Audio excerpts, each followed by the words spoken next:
Olá pessoal, tudo bem com vocês? Que bom que estamos juntos para essa aula que foi construída de maneira colaborativa com a professora Maria Isabel Vieira.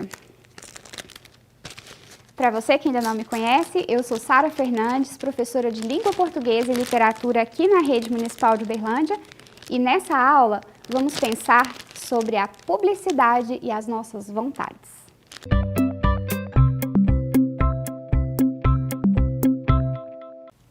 Em nossas aulas anteriores, falamos sobre como a linguagem é importante para a cultura de paz, pois é um instrumento para as relações e interações entre as pessoas, mas que a paz depende de um conjunto de ações pensadas e construídas em benefício e respeito de todos, e que as pessoas, por meio de suas ações, podem fazer a diferença na vida de muitas outras. Lembra da atividade reflexiva que fizemos? Aquela que era para você pensar, refletir sobre como você tem desfrutado das ações da cultura de paz? Como anda o seu processo nessa cultura de paz?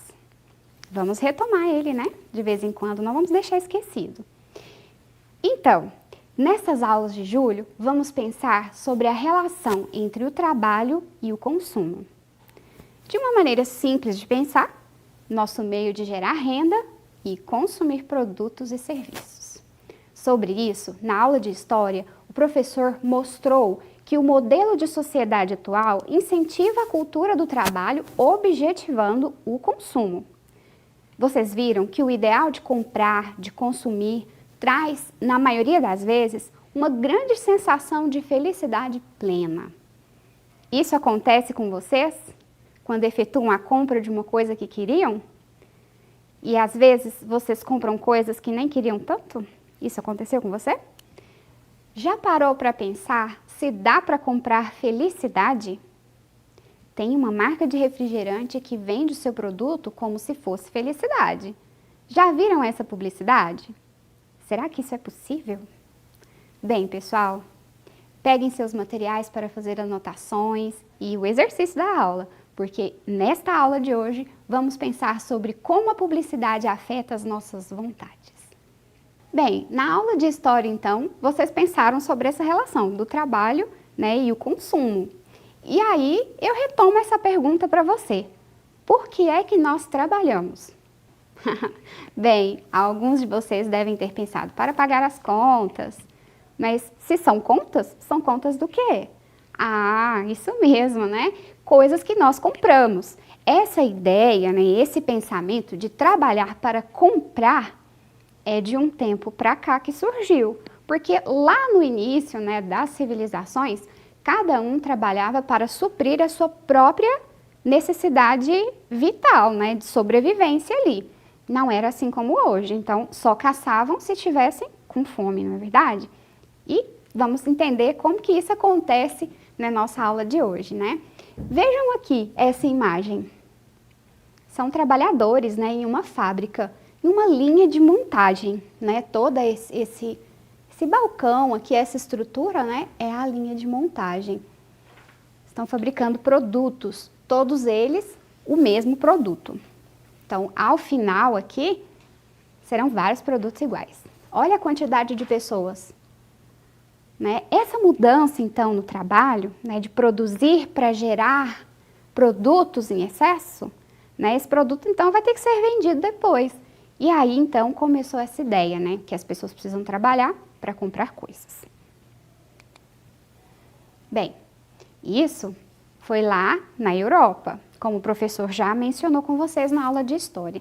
Aqui no Brasil, então, o que é que estava acontecendo nesse período? Se lá na Europa, né, estava acontecendo essas mudanças, aqui no Brasil estava acontecendo mudanças também, mas de que maneira?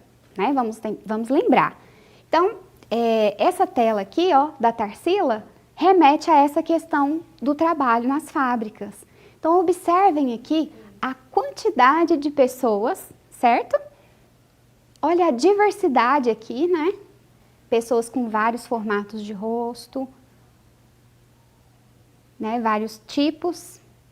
E ao fundo nós temos as fábricas, certo? Então, aqui nesse quadro, ela retoma o processo de industrialização lá do estado de São Paulo. Bem, aqui no Brasil, as mudanças que estavam acontecendo eram as seguintes. A maioria dos trabalhadores estava em meio rural, mas a partir do crescimento dos centros urbanos, né, com a industrialização do campo também, né, de uma certa maneira, surgiu então nas cidades a criação das fábricas. Isso fez com que as pessoas quisessem sair desse meio rural e ir para as cidades, provocando então o que a gente chama de êxodo rural, né? A saída desses trabalhadores do campo para o trabalho nas cidades, nas fábricas. Bem, isso gerou algumas consequências. Uma delas é o crescimento não planejado dos centros urbanos, por causa desse inchaço, né? Não houve tempo para que a cidade fosse repensada, né? E a gente percebe aqui também alguns problemas, né, nesses centros urbanos que vão crescendo de maneira desordenada e sem planejamento. Há também os conflitos, né, entre patrões e empregados, que são bastante comuns, tanto no período europeu, né, no período histórico que o professor mencionou, a Europa, quanto aqui no Brasil também. E a gente percebe que nesse período aqui, no início do século XX, a exploração do trabalho feminino infantil. Quando nós falamos de exploração desse trabalho, nós estamos falando de discrepâncias, né, de diferenças salariais muito significativas para o trabalhador que é mulher e para o trabalhador que é criança. Quando eu estou falando de criança aqui, estou falando de criança mesmo, criança às vezes até pequena, né, 7 anos, já trabalhando em fábricas com jornadas de trabalho longas, né, de até 12 horas. Então, se um trabalhador do sexo masculino ganhasse um valor, né, pense aí num valor qualquer. Se o trabalhador que faz a mesma função, o mesmo trabalho, a mesma quantidade de horas, né, se é mulher, ganha bem menos. E se for criança, menos ainda. Né? Então, às vezes, as famílias trabalhavam na fábrica e o salário da esposa, por exemplo, e dos filhos, né, eram bem menores do que do pai da família.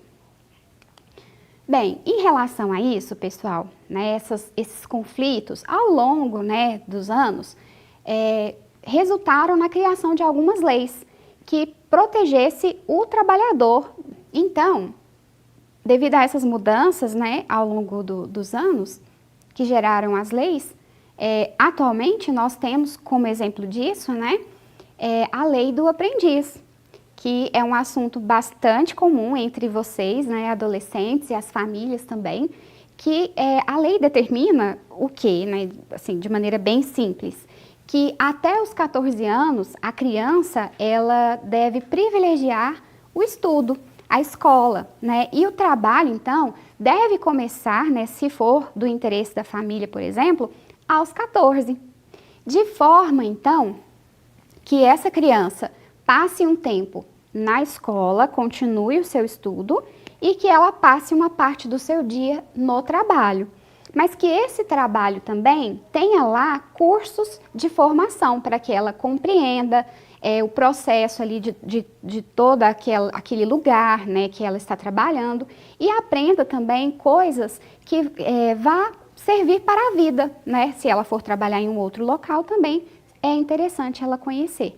Então, observem que a mudança, então, na situação de trabalho mudou bastante, né? Então, aqui também a presença, não nessa lei, né? Mas a presença de leis que asseguram ao trabalhador, que é uma pessoa com deficiência, o direito a trabalhar, né? Olha só que interessante, então. Isso pelos conflitos, né? Entre patrões e empregados. Claro, as leis sofrem alterações, né, ao longo do tempo, mas atualmente são essas mudanças mais significativas que podemos perceber e que estão mais relacionadas, né, a vocês, alunos do 9º ano. Bem, diante disso, então, né, o que acontece? Que essa cultura do consumo, ela passou a ser difundida. De que maneira? E nós aceitamos essa cultura simplesmente porque queremos? Ou ela é imposta a nós? Ou depende?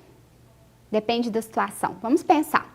Bem, as mídias eram as principais propulsoras dessas empresas que queriam vender os produtos, né? Porque antes era produzido um produto de cada vez sob encomenda, né? Sob demanda.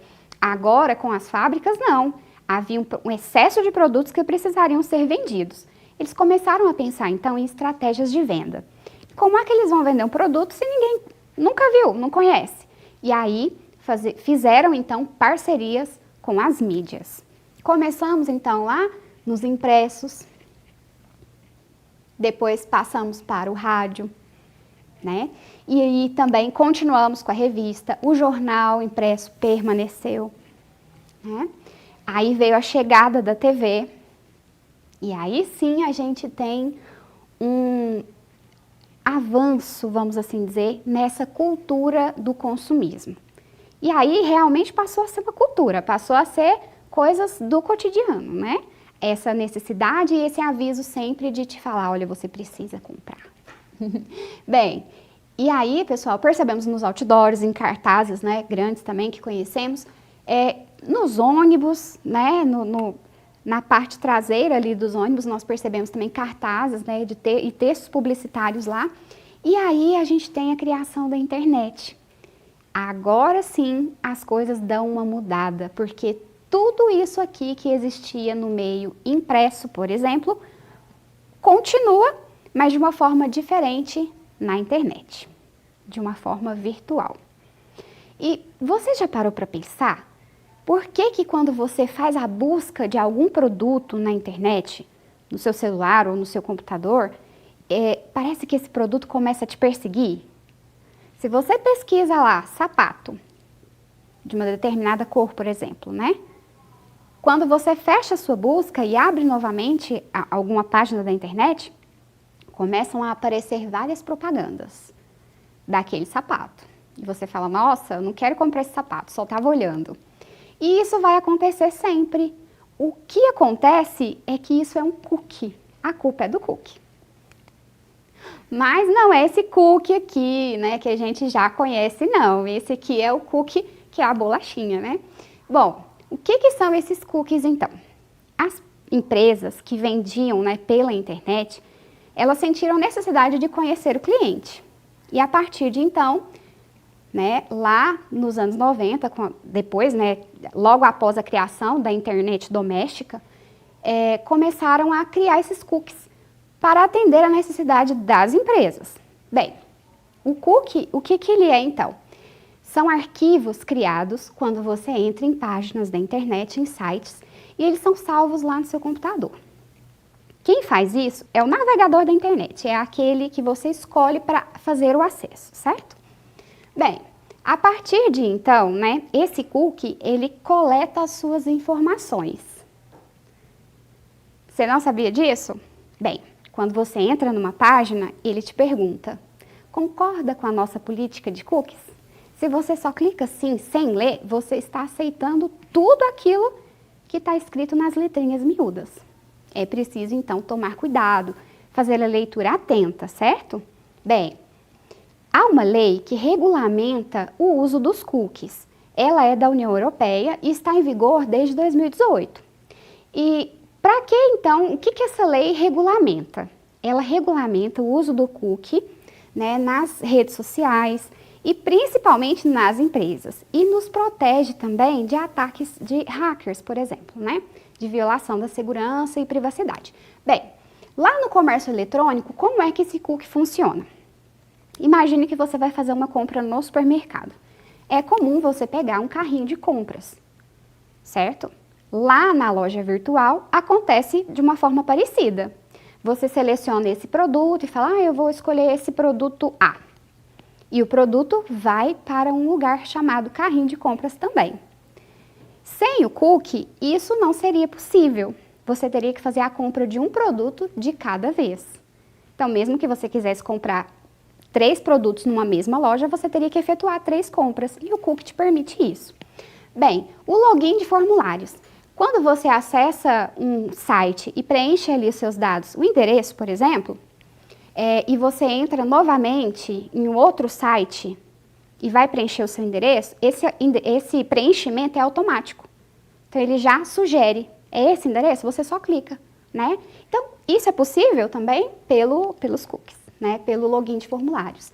E acontece também que se você vai ver um vídeo em uma plataforma de vídeos, sem os cookies, você teria que fazer um novo login, né? Digitar sua senha ali várias vezes para ver um novo vídeo. Com os cookies não, você digita sua senha uma vez e pode ver vários vídeos. A geração de tempo limite. Bem, o que isso quer dizer? Quer dizer que quando você entra num site de compras, por exemplo, a empresa está coletando suas informações. Ah, olha só, quer um sapato. Ah, olha só, procurou também meias. Então, eu já entendi que esse cliente quer sapato e meias. Então, ele vai começar a mandar para você notificações sobre esse assunto. Por quanto tempo os seus dados ficam lá? Algumas empresas é apenas durante o tempo que você está navegando no site deles. Mas em algumas empresas é para sempre. Mas você pode retirar de forma manual. Aí já é toda uma questão muito mais trabalhosa e é necessário ler toda ali a política de cookies de cada site para entender, né, como isso é feito. Bom, em relação à privacidade, quer dizer que as empresas que coletam essas informações, elas têm uma certa obrigação de não ficar divulgando, né? Mas elas podem fazer uso disso na intenção de conhecer você e vender os produtos para você. A questão de segurança, então, é que nem todas as informações que nós geramos quando navegamos na internet, nós queremos que sejam divulgadas. Uma questão de risco de privacidade muito grande, pessoal, são aquelas brincadeiras feitas no Facebook, em que você quer saber qual a sua profissão em 2050, por exemplo, né? Quando você acessa lá para fazer esses jogos, são coletados muitos cookies ali a seu respeito, e isso pode gerar quebra da sua privacidade e segurança. É preciso ter cuidado. Bem, a cultura, então, do consumo, pessoal, ela influencia até mesmo a arte, porque nós já sabemos que a cultura, ela faz parte do dia a dia das pessoas, não é verdade? Bem, essa imagem aqui, ela retrata bastante a pop art aqui no Brasil. A pop art surgiu como uma forma de criticar, né, de falar sobre as empresas e sobre os ícones da moda, a efemeridade dos produtos. E aí a moda entra como a questão da mudança, né? Tudo muda tanto, o que é belo hoje não é belo depois, né? Então a pop art vem retratar isso. Então aqui temos a questão dos quadrinhos, aqui fábricas, né, engrenagens, uma mão trabalhando, representando um trabalhador, a Marilyn, que foi um ícone, né, de beleza e foi bastante retratada também na pop art. Bom, temos predominantemente a linguagem verbal, né, porque é um texto também, e a associação de produtos a essa mudança constante, né, do que é legal hoje, o que está na moda hoje não é mais no dia seguinte. Como é que a língua portuguesa, então, está inserida nisso tudo? Bom, e o que a língua portuguesa, então, tem a ver com o consumo? Na verdade, tem alguns gêneros textuais que entram assim na nossa cabeça e mexe com a gente, faz com que a gente fique louco para comprar. É brincadeira, mas é verdade. Nós vamos ver agora na nossa aula. Lembra que eu falei com vocês? Realmente, tem alguns gêneros textuais, como os textos publicitários, em especial a publicidade, né, que está relacionada ao nosso sentimento, mexe com a gente de uma maneira diferente. Isso surgiu, né, para atender essa necessidade de consumir, né, que nós sejamos consumidores constantes dos produtos que ficam, né, em excesso nas empresas. As pessoas, então, que elaboram esse tipo de texto, faz com que nós vejamos esse produto de uma forma incrível e a gente fica doido para comprar, a gente fica maluco para comprar. Mas a gente precisa pensar, será que é mesmo assim que deve ser? Vamos entender? Bom, para convencer alguém de fazer alguma coisa, nós temos que pensar em 2 critérios principalmente. Para convencer alguém de alguma coisa, temos que pensar em quem é essa pessoa, no público, e nós temos que pensar na linguagem que nós vamos utilizar. Por que nós precisamos conhecer o público? Porque a partir do momento que você conhece o que ele quer, a preferência que ele tem, você entende o que você pode oferecer para ele. E nós precisamos também entender os valores culturais, para não acontecer de você oferecer um produto que naquela cultura não é valorizado, não tem nenhum significado, certo? E a linguagem? Aqui realmente, né, a forma que nós dizemos as coisas tem total significado em alguma situação e é totalmente insignificante em outras situações. Às vezes também conseguimos atingir objetivos até opostos ao nosso primeiro objetivo, né? Então, na linguagem, nós temos que pensar na questão do vocabulário adequado e pensar em bons argumentos. Os argumentos são a justificativa que nós oferecemos, né, para convencer alguém. Então, se eu quero que você compre um produto meu, eu tenho que te explicar, eu tenho que justificar que esse produto é importante para você. Não é verdade? Pensando nisso, então, no público e na linguagem, nós vamos pensar agora em como nós vamos utilizar essa linguagem. Qual função nós vamos utilizar? Dependendo do vocabulário que você escolhe, você pode dar funções diferentes para uma mesma palavra. Então, veja só. Temos a linguagem emotiva, que é aquela que está associada a provocar sentimentos e emoções na pessoa que ouve. Quando eu digo isso, não é só para a pessoa ficar comovida, chorar, ficar sentimental, não é isso. Sentimentos de modo geral. Eu posso te provocar às vezes, então. Você duvida? Olha, isso foi uma provocação. Bem, a linguagem apelativa está associada a convencer uma pessoa a fazer alguma coisa. Então, são coisas diferentes, mas que estão muito próximas. Uma mexe com a emoção e o sentimento das pessoas e a outra está associada ao convencimento, certo? Mais adiante, nós vamos ver como isso funciona na prática.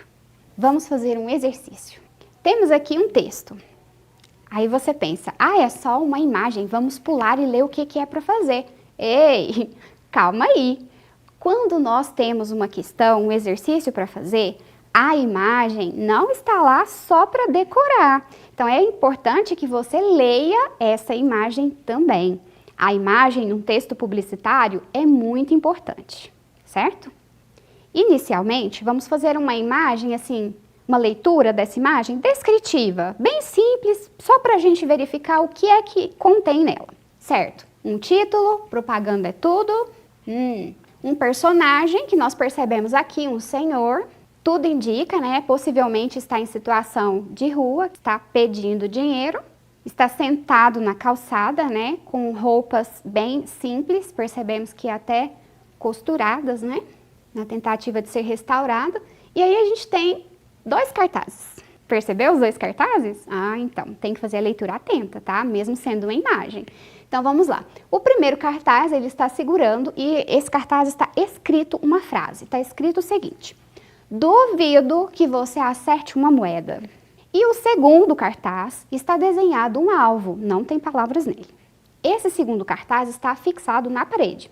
E tem também uma seta aqui indicando, e o moço, né, esse senhorzinho, o personagem, está também indicando com a mão. Temos um pratinho aqui, uma vasilha, né, um vasilhame, e está cheio de moedinhas, certo? Parece bobagem, mas essa análise que nós fizemos aqui, do que contém aqui nessa imagem, vai ser muito importante para nós resolvermos os exercícios. Vamos verificar isso? Bem, questão número 1. O que o personagem quer que você, leitor, né, faça? O que ele quer que o leitor faça? Certo, ele quer que o leitor doe moedas. Tranquilo, não é? Mas isso foi possível porque você associou a imagem geral que você está verificando ao primeiro cartaz, ao segundo cartaz e ao pote de moedas. Então, essa primeira leitura foi essencial para isso. É uma pergunta simples, uma resposta simples. Professora, eu não poderia só dizer doar moedas? Poderia sim. Mas você tem que lembrar que o professor que vai corrigir as suas atividades, por exemplo, lá do portal, elaborou a atividade e você vai responder numa folha separada. Então você precisa oferecer a sua resposta, seria bom que você oferecesse a sua resposta com uma frase completa, certo? Não custa nada e a sua resposta vai ficar muito mais encorpada, vai ficar uma resposta mais interessante. Certo. Questão 2. O personagem atingiu o seu objetivo? Então, você falou para mim, na questão anterior, que ele queria que nós doássemos moeda, nós, leitores, doássemos moeda. Ele conseguiu esse objetivo? Foi persuasivo? Justifique a sua resposta. Bem, a gente tem que entender que a questão está pedindo 3 coisas. E se você responder apenas uma, a sua resposta vai ficar incompleta. Mesmo que ela esteja correta, ficando incompleta, é como se você deixasse de fazer uma parte dela que, pensando lá na nota, por exemplo, nas avaliações, vai ficar fragmentada a sua nota também, não é verdade? Bem, então, o personagem atingiu o objetivo? Sim. Ele foi persuasivo? Ele conseguiu convencer as pessoas? Sim. Justifique a sua resposta. Por que sim? Ah, isso não pode, não é verdade? Professora, mas como eu justifico a minha resposta, então? Você pode justificar a sua resposta retirando elementos do texto para isso. Olha só, o pote de moedas dele está cheio. E a expressão do personagem? Feliz. E o título? Propaganda é tudo. Então, a gente pode relacionar essas coisas e a gente pode inferir, né? A gente pode entender que ele teve sucesso sim. Como ficaria, então, a nossa resposta? Sim, tem muitas moedas. Tá certo? Tá correto. Mas é o melhor? É o mais adequado? Temos que pensar na questão da adequação. O professor, quando for ler a sua resposta, vai receber uma folha assim. Certo? Sim, tem muitas moedas. Sim, para quê? Que moedas? Onde elas estão? Do que está sendo falado aqui? Né? Então, você precisa pensar em uma resposta de frases completas e contextualizadas, que tem a ver com a pergunta feita. Observe agora. O personagem atingiu seu objetivo. Você respondeu a mesma coisa do sim, com outras palavras, e fez uma frase maior, uma frase completa, que tem mais a ver com a pergunta. Personagem atingiu seu objetivo, pois desafiou e convenceu o leitor a doar moedas. Podemos ver que o prato está cheio de doações. Essa sua resposta aqui tem tudo o que tinha naquela anterior, mas de uma forma muito mais completa e de uma forma mais contextualizada. Quer dizer que ela está vinculada à pergunta. E assim, quando o professor for ler a sua resposta, ele vai ter isso daqui. Questão número 2, não esqueça de colocar, né? Vai estar escrito o seguinte: o personagem atingiu seu objetivo, pois desafiou e convenceu o leitor a doar moedas. Podemos ver que o prato está cheio de doações. Viu que diferença? E agora vamos para a nossa última questão. Ainda sobre aquele texto lá que vocês já conhecem bem. Ainda pensando, pessoal, na adequação. Observe essa questão, ela não é sobre certo e errado exatamente. É um pouco mais do que isso. Veja só. A mensagem utilizada no cartaz que o personagem segura, então qual dos cartazes? O que ele está segurando. Mexe com as emoções do leitor? Por quê? Então ele está te pedindo 2 coisas. Se sim ou não e a justificativa. Vamos lá. Letra A. Não, pois utiliza a linguagem não verbal. Só um instantinho. Na questão anterior, a gente não percebeu que o personagem atinge o seu objetivo? Então, se aqui está dizendo que não, a gente já pode considerar que essa resposta está inadequada. E aí, eu vou colocar aqui a letra F, mas você pode colocar o X se você preferir. Pensando assim, eu tenho uma outra alternativa que tem a palavra não. Não. Então, eu marco letra F para ela também. Mas é preciso eu ler, não é? Vai que tem uma coisa aqui que faz essa alternativa ficar verdadeira, certa. Não, pois faz uso da função apelativa, convencer. Essa parte está certa, hein? Mas o não invalida essa possibilidade, certo? E aí a gente vai pensar, com o sim, temos duas. E aí nós vamos pensar atentamente nela. Sim, porque faz uso da função emotiva, envolve sentimento. Tá certo. Achei a minha resposta, não é verdade? Não é verdade, não. Você tem que ler todas as alternativas, né? Porque nesse tipo de questão, o que a pessoa, né, o professor, o examinador está pedindo para você é ver qual resposta é a mais adequada, certo? Então, precisa ler todas. Vamos lá. Sim, ok, tem aqui em cima também. Pois utiliza tanto a função emotiva, que é aquela que envolve sentimento, quanto a função apelativa, que é a de convencimento. Essa resposta também está certa. Então o exercício está furado, que nós dizemos, a questão está furada, está invalidada? Não está, não. É porque aqui o professor quer que você se atente para a questão, a afirmação que está mais adequada. E a resposta correta, então, é a letra D. É a resposta mais adequada, né? Sim, pois utiliza tanto a função emotiva quanto a função apelativa.